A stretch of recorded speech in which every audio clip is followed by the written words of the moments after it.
Hi welcome అండి. This is Paru's world. ఈరోజైతే మనము సేమియా చేసుకుంటున్నాం. మామూలు సేమియా కాదండి, బాంబినో సేమియా. మంచిగా ఫస్ట్ గిన్నెలో నెయ్యి వేసుకొని దీన్ని బ్రౌన్ కలర్ వచ్చే విధంగా వేడి చేసుకోవాలి. అలాగే ఇంకో పక్కన స్టవ్ పైన చిక్కటి పాలు రెండు పాల ప్యాకెట్లు వేడి పెడుతున్నాను. మరుగుతున్నాయి, బాగా మరగనివ్వాలి. చూడండి వ్యూయర్స్, 2 మిల్క్ ప్యాకెట్స్ పోసాను. అలాగే కొంచెం ఉడికేదాకా ఉంచేసి ఇందులో షుగర్ కలపాలి. మా ఇంట్లో తయారు చేసిన నెయ్యి అండి, ఇది ప్యూర్ నెయ్యి. చూడండి ఎంత బాగుంటుందో, ఎల్లో కలర్లో గింజలుగా ఉంటుంది. ఇది ఇలా పెట్టేసి బాదం అన్ని వెరైటీస్ డ్రై ఫ్రూట్స్ వేసాను. వీటిని కొంచెం వేయించుకోవాలి నెయ్యిలో.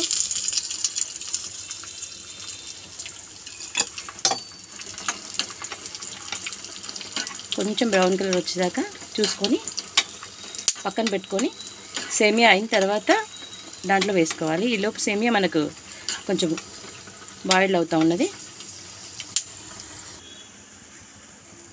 నేతిలో వేయించిన సేమియాలు ఇలా పాలల్లో ఉడుకుతున్నప్పుడు హాఫ్ ఉడకగానే షుగర్ ఈ రైస్ కుక్కర్ కప్పుతో 2.5 పడతాయండి పక్క. చూడండి ఎంత చక్కగా బాయిల్ అయిపోయింది.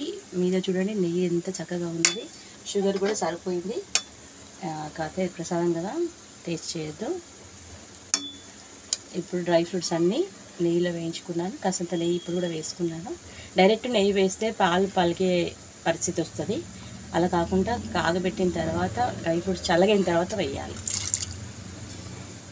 చూడండి ఎంత బాగుందో. టేస్టీ సేమియా, బాంబినో సేమియా. వావ్, ఎంత చక్కటి కన్సిస్టెన్సీ, సూపర్గా ఉంది. టేస్టీ. మీకు నచ్చితే లైక్ చేయండి, షేర్ చేయండి, సబ్స్క్రైబ్ చేయండి.